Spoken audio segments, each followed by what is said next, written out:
bonjour, vous qui avez bravé quand même, vous qui n'êtes pas allé au salon des mandataires, parce qu'aujourd'hui c'est le salon Municipalia à Marche et il y a énormément de personnes du secteur public qui sont présents, dont un peu le secteur de la santé également et le secteur socio-sanitaire. Mais donc c'est l'occasion, on a beaucoup parlé des assises de la première ligne, cette grande action participative qui doit mener à une organisation de la première ligne en Wallonie devait être menée depuis un certain temps. Il se fait que nous avons, et je ne vais pas vous faire l'injure de vous parler de la crise sanitaire qu'on a vécue pendant quasi 2 ans. Et donc le cabinet s'était engagé dans le cadre de la déclaration de politique régionale à organiser les assises de la première ligne pour structurer en Wallonie notre première ligne, sachant que la Flandre, par exemple, on n'a pas toujours des similitudes ou toujours à s'inspirer de la Flandre, quoique pour la vaccination, leur travail est aussi remarquable, même si on est très bon. Mais sur l'organisation de la première ligne, je crois qu'on a quand même beaucoup à apprendre d'eux, même si, dans le cadre de la crise sanitaire, Marina va m'en vouloir, je ne suis pas tout à fait le PowerPoint. Dans l'organisation de la crise sanitaire, quelque part, l'organisation de la première ligne a gagné 5 à 10 ans facilement. Et donc, je remercie évidemment tous ceux qui ont contribué, les consortia d'infirmiers, les organisations avec les cercles de médecine générale, mais aussi le secteur des aides familiales.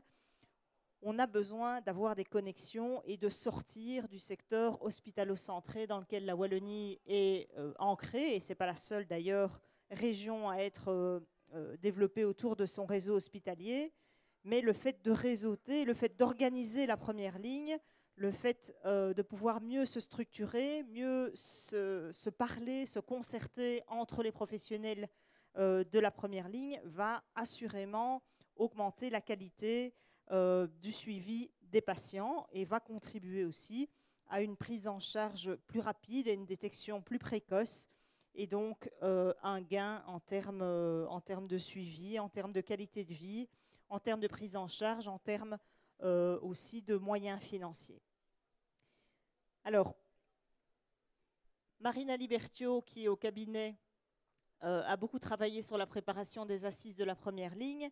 Voilà, elle nous a fait un petit PowerPoint pour expliquer la manière dont on doit, quelle est la situation et quelle est la plus-value de la première ligne, en sachant que le gouvernement s'est engagé dans le cadre de la déclaration de politique régionale, c'est-à-dire le contrat quelque part que nous sommes assignés pour cette législature, à faire du maintien à domicile une priorité. On le sait, 8 Wallons sur 10 souhaitent rester chez eux. Or, aujourd'hui, beaucoup de choses sont mises en place pour la prise en charge, par exemple, des personnes âgées ou des personnes fragiles dans des institutions. On en parle beaucoup, notamment avec le membre, M. Evart, qui est membre, j'allais dire mon collègue, mais depuis que je suis passée ministre, je ne peux plus dire ça, qui est membre de la commission santé. Il travaille aussi. Le maintien à domicile est un vrai enjeu pour les personnes qui sont en perte d'autonomie et qui le souhaitent d'ailleurs majoritairement. Donc on doit pouvoir déployer beaucoup d'efforts et de prise en charge au niveau du maintien à domicile. Deuxième élément, renforcer, encadrer l'offre de première ligne d'aide et de soins en favorisant le développement des pratiques multidisciplinaires de la première ligne dans les communes wallonnes. On se rend compte que notamment en Flandre, le fait d'avoir un ancrage à l'échelon soit des communes, soit des bassins de vie et de pouvoir se parler entre professionnels de la santé, moins en silo, contribue à une prise en charge de plus grande qualité. Et puis définir une organisation territoriale de l'offre d'aide et de soins avec les acteurs de la santé à partir des zones de soins de première ligne réparties sur l'ensemble du territoire wallon. Alors, on doit aussi rechercher une cohérence entre la première ligne et les soins spécialisés. Avec les réseaux hospitaliers, c'était une des premières réalisations qu'on a mises en place au 1er janvier 2020. Mais ces réseaux locaux régionaux sont quelque part l'ossature. Les normes complémentaires, les liens avec la première ligne et la suite de l'hospitalisation doivent encore être déployés, réfléchis en collaboration avec les réseaux et avec la première ligne. Et puis soutenir l'implémentation de la transdisciplinarité, redéfinir le rôle et le partage des tâches entre les acteurs de la première ligne sur base d'un objectif de transdisciplinarité en y intégrant les soins transmuraux. C'est un exercice de diction, je n'ai pas trébuché. Mener une politique de santé en Wallonie articulée entre les secteurs d'aide et de soutien social et des soins.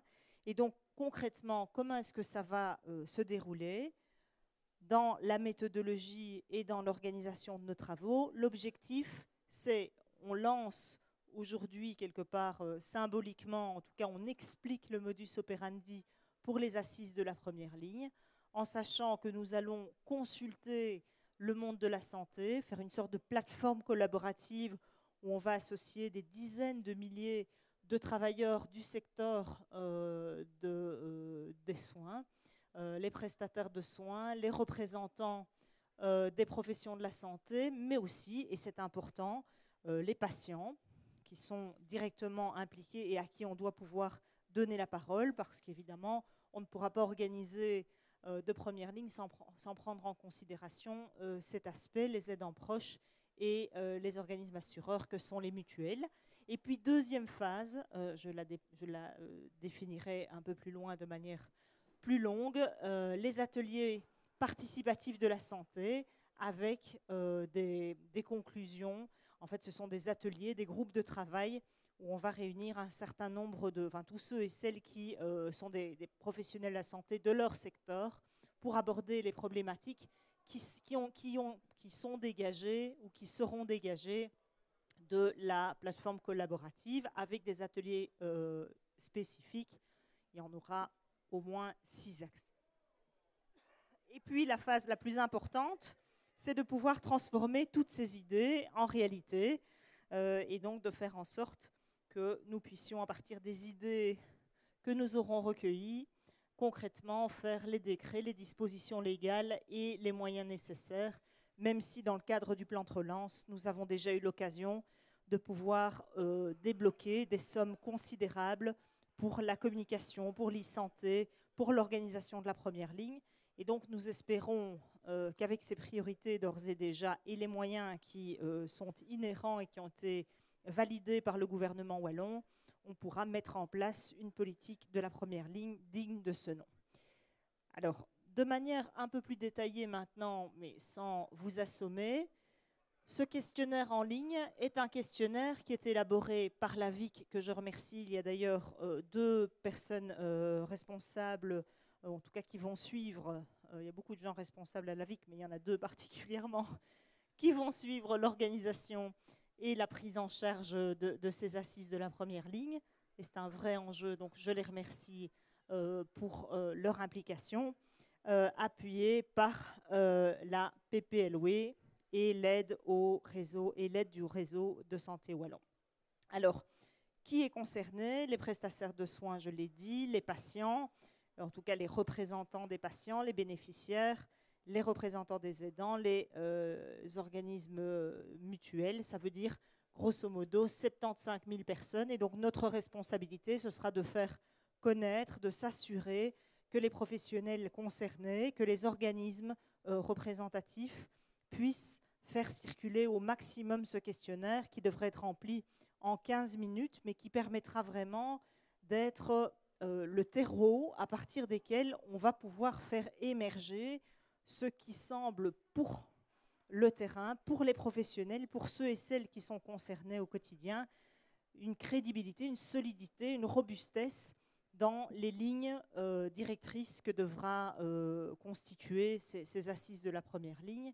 Et donc, c'est vraiment extrêmement important en termes de crédibilité pour les assises de la première ligne d'avoir un maximum de retours de ce questionnaire. Et donc, il sera composé d'un tronc commun et de questions spécifiques à chaque catégorie.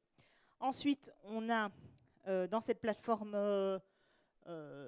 collaborative. On a bien entendu ce qui existe déjà, et donc je pense qu'il ne faut pas réinventer la poudre. Beaucoup d'entre vous, beaucoup de professionnels des soins et de première ligne ont déjà rédigé des premières lignes, des mémorandums, pardon, qui ont déjà été rédigés. Donc on va se nourrir évidemment de ces mémorandums, même si la crise sanitaire a bouleversé en partie la réalité, et donc on s'inspirera à la fois de ça et de l'évolution. Entendre les difficultés spécifiques, revoir les pistes de remédiation, analyser les propositions de mesures concrètes et nourrir les ateliers de la phase 2.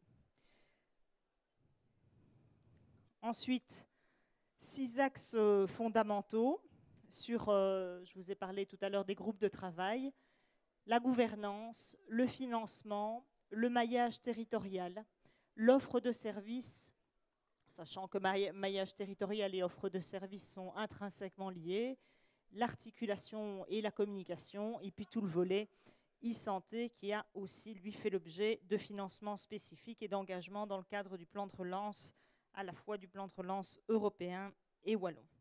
Alors, il y a 3 ateliers par axe de travail, des ateliers sous une forme hybride, donc on va profiter maintenant du fait que tout le monde est habitué à en travailler en visio, mais de pouvoir avoir aussi le plaisir de pouvoir échanger de manière physique. Et donc on fera un peu de présentiel, un peu de distanciel, des ateliers distanciels avec des invitations à s'inscrire aux ateliers en voulant tendre vers une représentation équilibrée de tous les secteurs et en mettant tous les participants aux ateliers sur le même pied d'égalité en termes de participation. Et puis viendra ensuite la phase des conclusions, où on aura un groupe de travail constitué pour rédiger ces conclusions, avec pour objectif de définir les mesures phares portées par le gouvernement, de budgétiser ces mesures, et puis de voir comment on l'implémente dans le temps. Tout ne pourra pas se faire, évidemment, dans un délai extrêmement court. Parfois, les choses doivent se construire un peu dans le temps et s'agender. Donc, il y aura du moyen et du long terme, du court, du moyen et du long terme. Alors, l'articulation avec les secteurs, c'est notamment le secteur de la prévention et promotion de la santé, voilà, la santé mentale et les réseaux hospitaliers, avec les objectifs que vous voyez.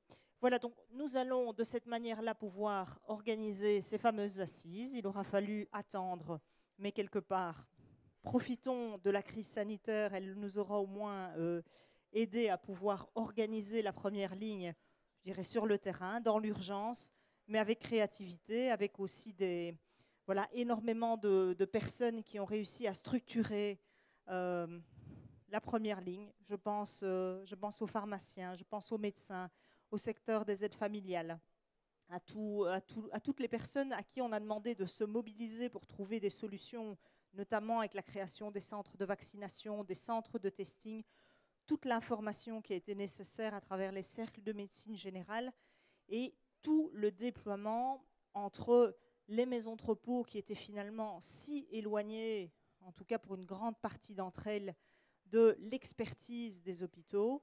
Et ça, c'est vraiment extrêmement important de ne pas faire que des partenariats théoriques, mais d'avoir aussi des échanges de pratiques, de pouvoir se dire que les maisons de repos ne doivent pas être des centres de soins en tant que tels. Ce sont des lieux de vie collectifs où on doit pouvoir prolonger le bien-être des gens et avoir une prise en charge qui soit correcte, mais sans confondre, ce n'est pas un déplacement de l'hôpital. Et donc chacun doit prendre, à mon avis, ses responsabilités. Et donc les hôpitaux doivent aussi pouvoir être des partenaires des maisons de repos, mais aussi du secteur de la santé mentale, du secteur du handicap et de bien d'autres choses encore dans le secteur du maintien à domicile. On sait qu'il va y avoir des mutations encore extrêmement importantes. Enfin, je veux dire, aujourd'hui, ce salon, c'est un bouleversement des pratiques. Il y a 10 ans, ce salon n'aurait pas pu se tenir parce qu'il y aurait eu 0 professionnel qui aurait pu être présent. Aujourd'hui, on a un grand nombre de professionnels qui se déploient, même si parfois ce sont des start-up, dans le secteur de l'e-santé. Notre objectif, c'est d'organiser une première ligne qui soit solide, qui soit structurée, qui ne déshumanise pas non plus, puisqu'on parle beaucoup de l'e-santé, C'est important, mais dans le secteur du soin, rien ne remplacera jamais un être humain et ça ne doit pas donc se faire aux dépens évidemment du lien social et du lien humain entre les professionnels. Donc à tous ceux et celles qui vont collaborer à ces assises de la première ligne, je les en remercie. À tous ceux et celles qui doivent encore organiser les nombreux préparatifs, eh bien, je vous souhaite d'y mettre beaucoup d'énergie parce que c'est un très très bel objectif et c'est une manière structurelle de marquer le coup sur l'organisation de la première ligne. C'est un vrai enjeu de santé publique, c'est un enjeu majeur. Et donc nous avons l'opportunité, on parle beaucoup des difficultés institutionnelles dans ce pays, nous avons l'occasion de pouvoir montrer le professionnalisme, l'organisation, la rigueur, le sens pratique de la Wallonie à travers cette organisation de la première ligne. À nous de nous en montrer dignes. Je vous remercie.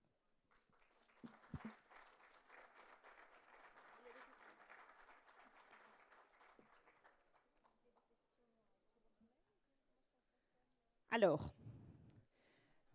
normalement, il doit y avoir des questions et des réponses. En même temps, il se fait que dans l'épidémie, plein de choses...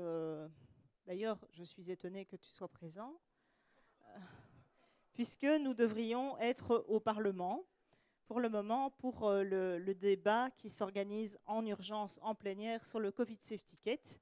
Et donc, ce n'est évidemment ni par lâcheté, ni par volonté de vous fuir, mais par obligation professionnelle que je vais aller rejoindre le ministre-président, et puis par respect pour tous les parlementaires, que je respecte et qui vont évidemment valider ce texte qui, certes, est un texte qui attise beaucoup de réticences parfois, et ce n'est pas des modèles qu'on a envie de poursuivre dans l'absolu. On n'a pas envie de vivre en étant à chaque fois de montrer son téléphone pour voir si oui ou non on peut montrer patte blanche. Mais je pense que l'enjeu de la vaccination est un enjeu majeur. On sait que les prédictions mathématiques qui ont été réalisées par l'université, notamment de Louvain ou d'Asselt sur la deuxième et la troisième vague, ne se sont pas trompées. Les prédictions mathématiques de ces mêmes universités nous montrent qu'il y aura une augmentation du nombre de contaminations pour le mois de novembre avec un pic.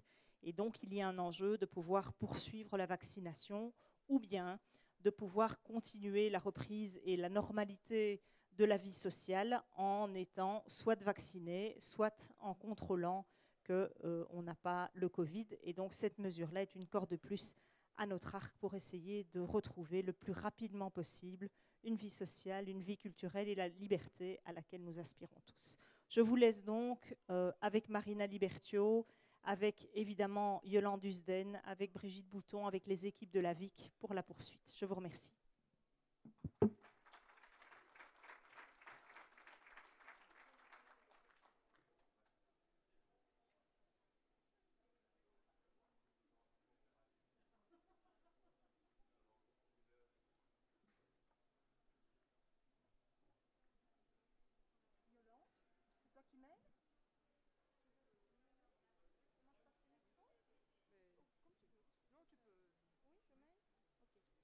Bonjour à tous. Donc voilà, on va vous faire voyager un petit micro. Je ne sais pas si certains d'entre vous ont des questions pour préciser certaines choses. Et sinon, l'administration donc, et le cabinet, nous sommes présents pour y répondre un maximum. Voilà.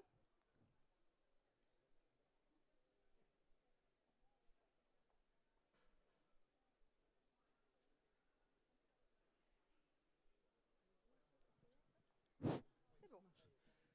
Bonjour, donc Véronique Tellier. Je suis un peu surprise de voir la collaboration avec les autres secteurs, parce que les secteurs, c'est une affaire institutionnelle d'organisation, etc. Mais quand on part du besoin du patient, il n'a pas un compartiment avec sa santé mentale, un autre avec sa santé physique et un troisième avec la prévention. Donc il me semble que si on veut vraiment rendre les services cohérents, on devrait partir des besoins des patients et à toutes les lignes dire, tiens, en première ligne, c'est quoi la prévention et la santé mentale en première ligne, en seconde ligne, etc. Donc, voilà. Yolande, tu veux répondre à cette question en partie ? Je peux y aller ? Donc voilà, donc en effet, les choses on ne fonctionne pas par silo. Justement, on veut décloisonner le soin pour permettre justement une prise en charge globale du soin et de l'aide. Quand on marque la santé mentale, évidemment, elle est déjà incluse dans le processus. Il faut savoir que tous les psychologues, les psychiatres, les infirmières en santé mentale seront dans cette démarche participative. Quand on intègre le principe de dire, voilà, OK, la prévention, promotion de la santé, d'ailleurs, ils sont en train de finaliser leur décret, donc ils sont déjà très loin dans leur processus. On ne veut pas leur dire, maintenant, tu vas freiner, et on va faire un rétropédalage jusqu'au moment où la santé de première ligne va être prête. Donc, ce n'est pas nécessaire, ça que vous dites? Ah ben oui, oui, tout à fait, mais je suis d'accord avec vous. Donc voilà. Donc, on doit les laisser aller jusqu'au bout de leur processus. Et alors, en fonction de ça, de toute manière, il ne s'agit pas de dire c'est une chose et puis après on va devoir venir un peu comme rattacher un wagon au train qui est parti. D'ailleurs, Monsieur Demeun, qui est juste à côté de vous, on a participé, on a fait des réunions avec la prévention, promotion de la santé, avec les autres acteurs, pour être bien cohérent par rapport à la mise en œuvre de ces assises, pour ne pas qu'on vienne nous dire, maintenant, vous avez un très beau modèle, mais il n'est pas du tout superposable avec les autres modèles qui ont été créés. Mais ici, ce sont les assises de la première ligne, donc on va donner le micro aux gens qui ne sont pas structurés, pour venir justement apporter ou en tout cas, enfin, le public des prestataires dont je fais partie, je peux vous assurer que sur le terrain, c'est assez compliqué quand il s'agit de nous structurer et en tout cas de s'entendre. Mais voilà. Mais donc, le but ici n'est pas d'aller cloisonner à nouveau, mais d'ouvrir. Et quand on parle de 2023-2024, de venir ouvrir aux autres secteurs, c'est pour s'assurer, parce que les choses évoluent, mais qu'elles n'évoluent pas justement de façon antinomique ou en tout cas de façon un peu anarchique, mais plutôt avec une volonté de progression commune et pour arriver à un résultat plus cohérent. Voilà. Je ne sais pas si j'ai répondu. Voilà. Alors par rapport à la santé mentale, pour l'instant, il y a donc j'ai mon collègue de santé mentale qui est là juste devant et qui on s'entend tout le temps, encore tout à l'heure pour vraiment être congruent par rapport aux besoins et en même temps cohérent par rapport à nos démarches. Et ce qu'il y a pour l'instant, c'est que là, on devait lancer pour ceux qui ne savent pas encore, en tout cas, il y a des psychologues qui sont dégagés par le fédéral. Et là, eux n'avaient pas le temps d'attendre notre structuration par les assises pour les envoyer sur le terrain. C'est maintenant que les gens ont besoin. Et donc, ils y vont de façon transitoire, mais tout en participant à la démarche du processus complet. Voilà.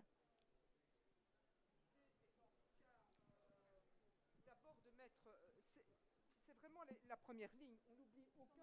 On n'oublie aucun autre secteur, évidemment. Hein, donc, mais on met l'accent sur la première ligne parce que, je pense que c'est le micro, parce que la première ligne en Wallonie, et la ministre l'a rappelé, n'est pas structurée. On l'a vu d'ailleurs lors de la crise, etc. Hein, donc, on parle des cercles à géométrie variable en ce qui concerne les territoires couverts, etc. Donc, on veut vraiment axer tout sur la première ligne, mais en articulation avec les autres secteurs. Mais si on appréhende trop largement, on n'aura pas de résultats non plus. Mais on n'oublie évidemment pas le trajet du patient. Il y a les soins intégrés, les maladies chroniques, etc. sont dans les réflexions qu'il y aura, et ça, c'est le trajet du patient. J'ajouterais aussi un petit point, c'est que donc on a vu que le 6e axe était la e-santé, et à travers Get Polonia, on a vraiment pris un soin particulier à même rentrer la même fiche transition numérique et d'y associer directement l'ensemble des acteurs, et en ce compris toute la prévention, promotion de la santé, de façon à avoir une cohérence entre tout ce petit monde-là qui tourne autour du patient et autour du trajet de soins.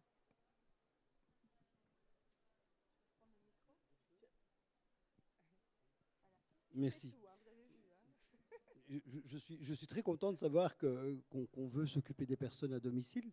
Mon seul souci, c'est de trouver le personnel qualifié, parce que vos projets sont très bien, mais là, on est devant une pénurie d'infirmières quand même assez importante.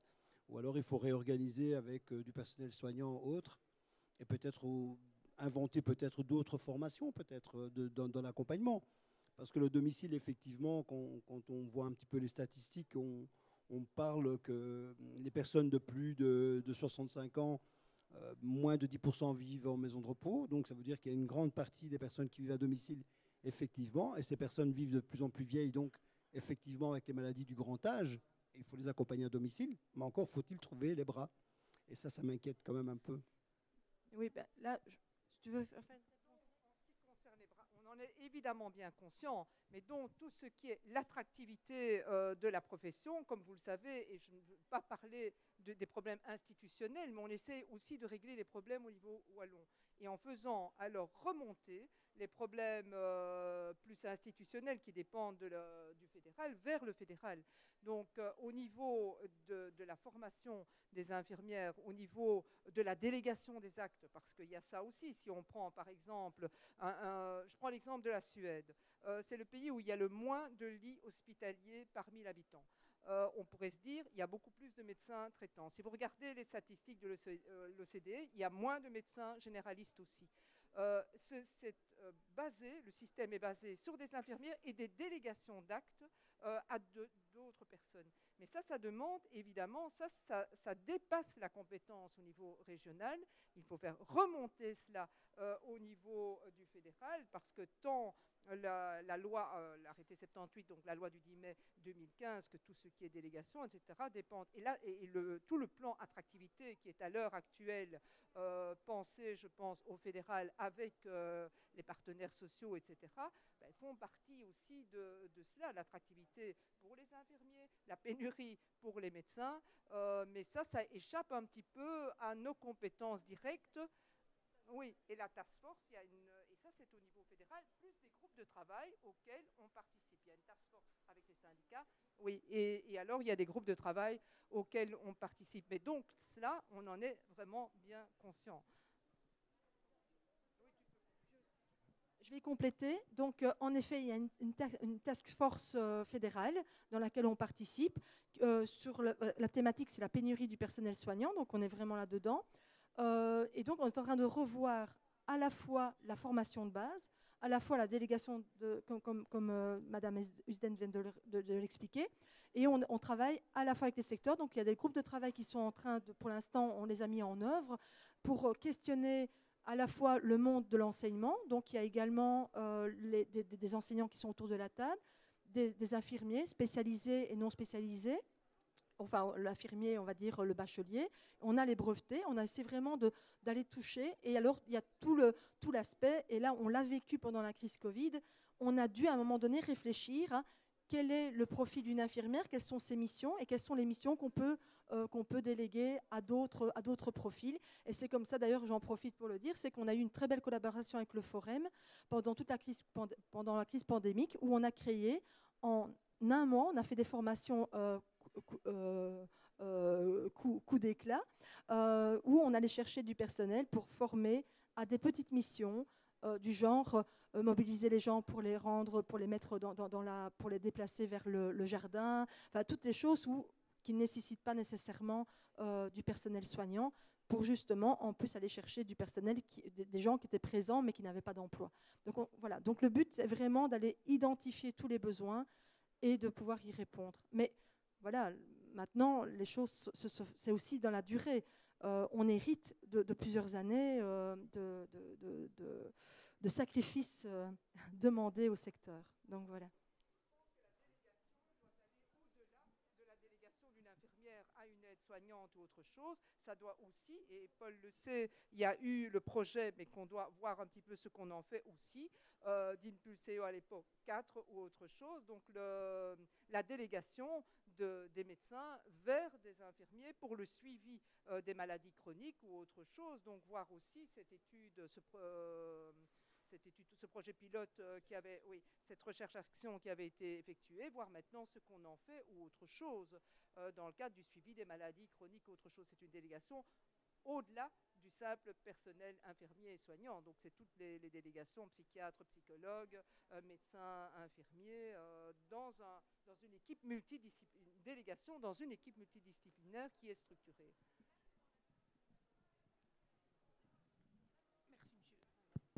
Oui, merci beaucoup. D'abord, félicitations, enfin une ministre qui lance des assises de la première ligne, donc bravo à elle. Ça fait des années, des années, des années qu'on attend ça. On a du retard, c'est vrai, mais c'est parti. Et même si ça se fait dans un contexte qui est particulièrement difficile, au moins c'est parti. Donc on va tous s'y mettre pour rattraper, essayer en tout cas de rattraper le retard. Monsieur a raison. Si on développe une politique non seulement du maintien à domicile, mais de recherche de plus d'efficience, de recherche de plus de proximité avec le citoyen et le patient en général, c'est vrai qu'on a besoin d'une structuration et d'une première ligne très, très forte. Très, très forte. Et une première ligne très, très forte, c'est non seulement bien l'organiser, mais c'est surtout aussi bien la financer. Et c'est là que tout commence. Et c'est là que le problème commence. Pourquoi? Comme vous le savez, c'est une matière qui a été transférée. L'argent, peut-être pas. Et donc, il va falloir trouver l'argent pour financer correctement la première ligne. Parce que le ping-pong permanent entre le fédéral et le régional pour dire qui paye quoi quand, si aujourd'hui vous voulez financer une infirmière pour faire autre chose que ce qui est prévu à la nomenclature au fédéral, on a tous les problèmes de la terre. Donc il faut qu'on arrête ça et il faut qu'on trouve maintenant les moyens d'avoir une vraie structuration de la première ligne, bien financée, et à ce moment-là, on pourra avancer. Sur le problème de la territorialisation, oui, je ne me suis pas présenté. Paul de Munck, parce que je suis en Wallonie. À Bruxelles, je dis de Munck et en Flandre aussi. Donc, je suis médecin généraliste et président de la plateforme de première ligne wallonne. Je vais prendre la parole avec cette casquette-là.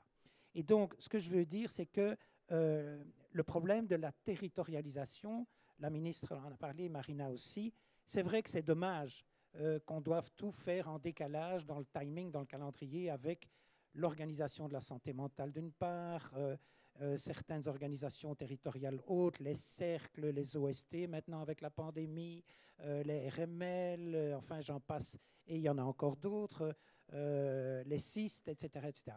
Il va falloir qu'on puisse aborder sereinement, de manière dépassionnalisée, avec tous comme objectif commun la santé publique et le citoyen.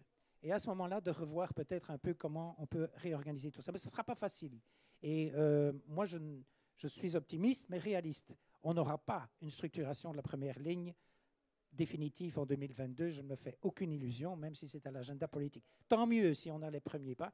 Mais dans la négociation et dans la concertation, vous savez très bien que, ne fût-ce que les discussions avec le réseau hospitalier, etc., ça va encore prendre beaucoup de temps.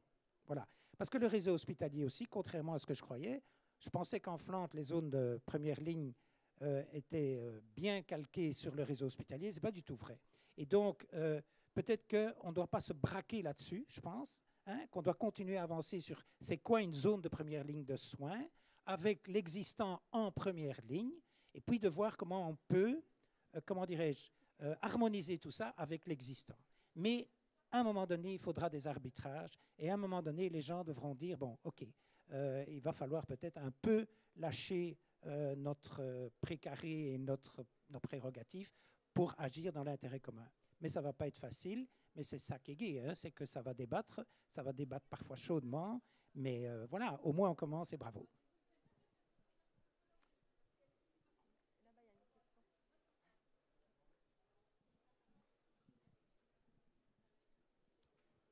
Laurent Jonio de la Mutualité chrétienne. On parle beaucoup d'organisation entre les acteurs, de coordination. Ça peut être un enjeu de ces assises. Selon nous, un autre enjeu, c'est de définir pourquoi on s'organise et pourquoi on se coordonne. Et je pense qu'il y a vraiment un élément essentiel avant de commencer à débattre, c'est de savoir pourquoi on veut une première ligne. Est-ce que c'est une première ligne sanitaire? Est-ce que c'est une première ligne qui allie les acteurs des soins, de la santé et de l'aide, ou bien est-ce que c'est une première ligne de santé publique qui va encore plus loin, qui a plutôt une vision aussi d'action de santé communautaire? Monsieur de Munck parlait de lien avec les citoyens. Je pense que la crise a en tout cas révélé quelque chose, en tout cas qui est de l'ordre de la nécessité d'agir beaucoup plus dans la prévention que dans le curatif uniquement. Et ça me semble essentiel, en tout cas, qu'on définisse, avant d'entamer des discussions, la base, c'est-à-dire quelle est la mission de cette première ligne, qu'est-ce qu'on veut en faire. Donc, je vais me permettre de vous répondre. Donc, pour reprendre vos mots, les missions, en effet, vont faire partie, d'ailleurs, c'est clairement noté dans la déclaration politique régionale, c'est noté, on va devoir définir qui fait quoi et quand. Le qui, quoi, comment, ça, on va devoir s'y mettre. On se rend compte que pour certaines zones, il y a des acteurs qui font la même chose avec des objectifs différents, d'autres qui font la même chose avec les mêmes objectifs, et d'autres, des zones qui sont complètement oubliées. Et donc, par rapport, pour vous répondre, la question c'est est-ce que c'est du soin, de l'aide et du soin, ou est-ce que c'est de la santé publique? C'est clairement de l'aide et du soin. D'ailleurs, c'est clairement défini. Dans les 75 000 acteurs qu'on interroge, il y aura tout le secteur de l'aide, tant les aides familiales que les aides ménagères, etc. Donc, on veut aides ménagères sociales. On veut vraiment aller chercher l'ensemble, toutes les personnes qui gravitent autour du bénéficiaire, qu'il soit du soin ou de l'aide, fait partie de ce trajet où il faut vraiment venir partager notre vision commune. Et donc, je vais vous répondre qu'en faisant ça, on fait de la santé publique, puisqu'on fait des réunions autour d'un patient, on vient faire de la santé publique. Et ce n'est évidemment cohérent que une fois qu'on a mis ce système en place, cet écosystème en place, qu'on puisse définir les prochains axes de promotion santé et de prévention santé. Et là, on arrive vraiment dans une vraie dynamique où, je vais me retirer parce qu'avec le spot, une vraie dynamique avec une finalité qui est autour du patient et avec le patient. Voilà. Je ne sais pas si j'ai répondu à votre question, si ça vous convient, mais de toute façon, c'est la seule que je ferai.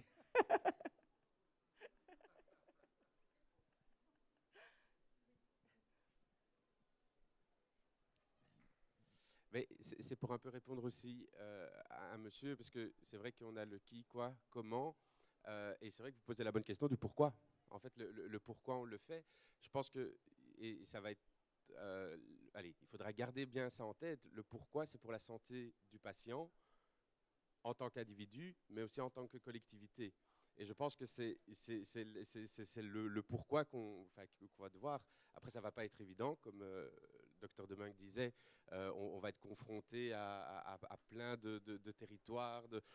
Enfin voilà, ça va être compliqué, mais si tous les acteurs autour de la table savent que c'est pour la santé du patient et la santé collective, je pense qu'on y arrivera au bout. Et donc voilà, je pense que c'est vraiment le pourquoi il faut le faire. Je vais rajouter un point.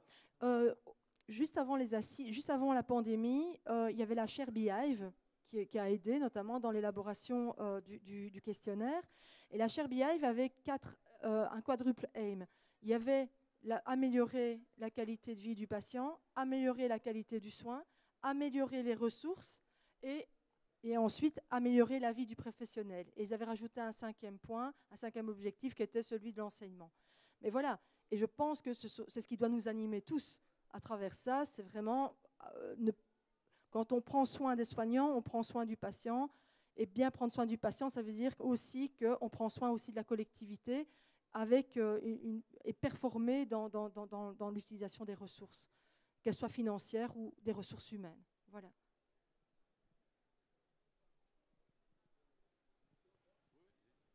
Juste ajouter une petite chose. Personnellement, j'arrive au bout de ma vie professionnelle après 40 ans en maison de repos. Je suis infirmier de formation. Et là, ma date de péremption arrive dans 2 mois, donc vous voyez. Mais je ne veux pas en rester là. Et c'est la raison pour laquelle je vous parlais des soins à domicile, entre guillemets. Je voulais justement, à partir de janvier, puisque je vous dis ma date de péremption, c'est le 30 novembre, donc je me donnerai un petit mois de répit. Et puis, je voulais justement voir peut-être un projet pilote pour les soins à domicile et retrouver ce que j'ai toujours fait, enfin, de ce que j'ai fait quand j'étais plus jeune, les soins à domicile. Et justement, est-ce qu'il est possible aujourd'hui déjà de lancer un projet pilote avec une association d'infirmières, avec des aides-soignantes autour de nous? Est-ce que tout ça est faisable? Est-ce que pour aujourd'hui, on pourrait le faire? On pourrait imaginer qu'on puisse avoir des idées et dire, voilà, j'essaye de lancer quelque chose peut-être d'innovant, parce que j'ai la chance d'être administrateur d'une plateforme de soins palliatifs depuis 20 ans. Donc, je connais le monde de l'accompagnement de fin de vie. En même temps, je suis administrateur aussi à l'APK, qui est l'association Parkinson, et d'une autre association qui s'appelle Ensemble pour le cerveau. Donc, si vous voulez, je vous parlais tout à l'heure des maladies du grand âge. Ben, voilà, moi, je ne veux pas arrêter à 65 ans. Je veux faire profiter peut-être aussi d'un certain savoir et peut-être aussi accompagner des jeunes infirmières. Mais je voulais savoir aussi, est-ce qu'un projet pilote est toujours possible dès maintenant? Pas dans 2 ans, dans 3 ans. Je crois que le docteur a très bien dit que ça va prendre 2 ou 3 ans. Et là, j'en suis un peu triste parce que pour moi, c'est trop loin. Puisque, je vous dis, dans 2 mois, dans 3 mois, je vais devoir m'orienter vers autre chose. Et si je peux faire profiter de cette expérience, je le ferai avec plaisir. Donc, et puis, je ne veux pas rester à rien faire non plus. C'est surtout ça qui m'embête, en fait. Donc voilà, moi, je suis passionné par mon travail et je ne voudrais certainement pas arrêter. Mais j'aimerais savoir, est-ce qu'il est possible aujourd'hui de lancer une idée, je veux dire, innovante dans le domaine de la santé en alliant, par exemple, la fin de vie et les maladies neurologiques, parce qu'on en parle peu. Chacun est dans son coin. Tout à l'heure, vous avez parlé des hôpitaux. J'ai eu l'occasion de parler avec des gériatres il n'y a pas longtemps. J'aurais demandé, est-ce qu'il est possible de venir en maison de repos de temps en temps, de venir donner votre avis dans la maison de repos, de faire des consultations ou d'organiser une entrevue 1 fois par mois avec les résidents, par exemple. Vous voyez? Et là, elles m'ont répondu positivement, parce que je parle de Nivelles, parce que je les connais très bien, les trois gériatres. Et elles m'ont dit, bien sûr, il n'y a aucun problème. Et là, on a un lien fonctionnel qui existe depuis très longtemps d'ailleurs. Mais voilà, pour vous dire qu'il y a des choses qui se font aussi sur le terrain, mais qu'il faut absolument développer, quoi. Alors, merci. Pour répondre clairement, le fédéral propose déjà de nombreux projets pilotes, l'hospitalisation à domicile, les séjours écourtés en maternité ou en santé mentale.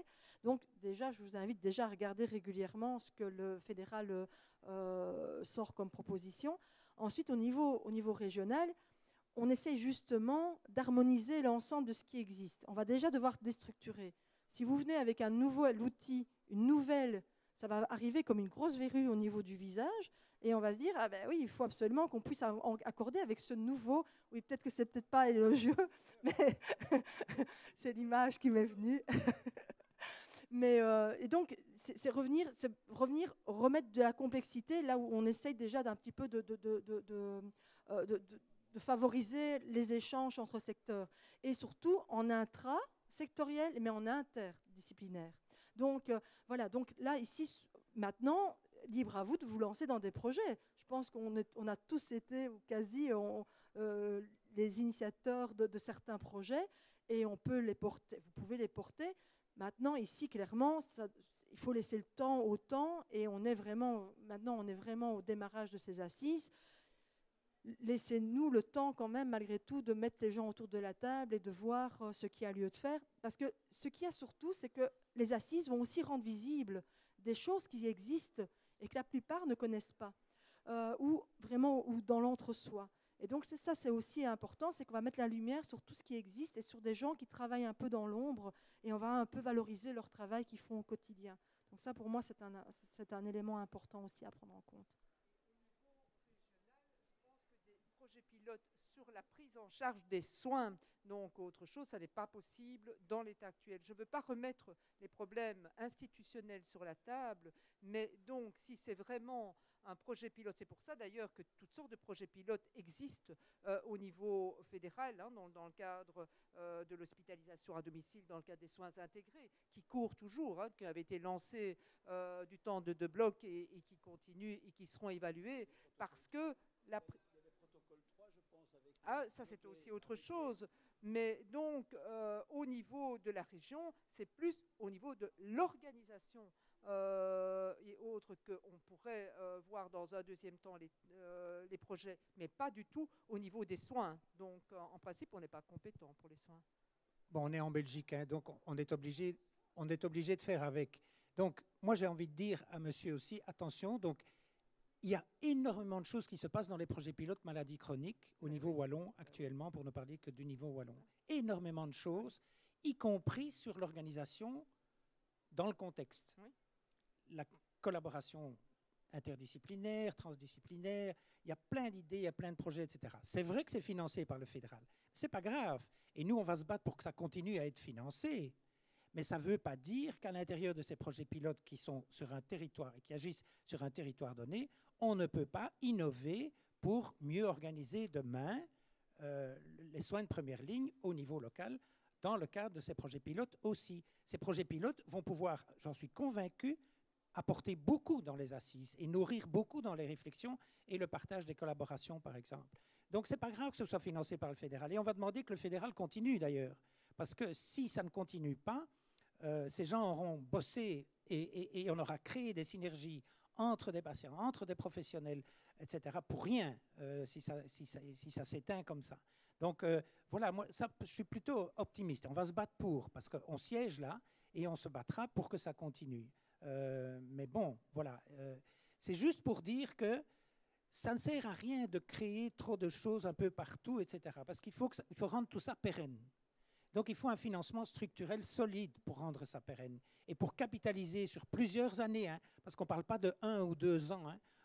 On doit évaluer ça avec une échelle du temps qui est de 5 ou 10 ans. Hein. Vous n'avez pas d'impact au niveau de la production de santé avec des projets pareils, avec les petits moyens qu'on investit actuellement. Donc, ça prendra des années et des années. Et donc, la structuration de la première ligne, une structure de première ligne forte en Wallonie, pourra aussi, comment je vais dire, rendre encore plus efficaces ces projets pilotes maladies chroniques, où l'innovation est déjà possible et où elle devra encore être plus possible demain. Voilà. Juste pour dire que l'installation des zones de première ligne en Flandre, puisqu'on regarde souvent nos voisins du Nord, ça a pris 10 ans. Hein, 10 ans. Donc, je ne vais pas vous décourager. Donc, on va peut-être gagner du temps, parce que, bon, on sait déjà comment ça s'est fait ailleurs, mais ça ne se fait pas en 1 an. Ça, il faut être réaliste quand même. Voilà. Et puis, à travers ces ateliers, c'est aussi un réceptacle de remédiation et des propositions.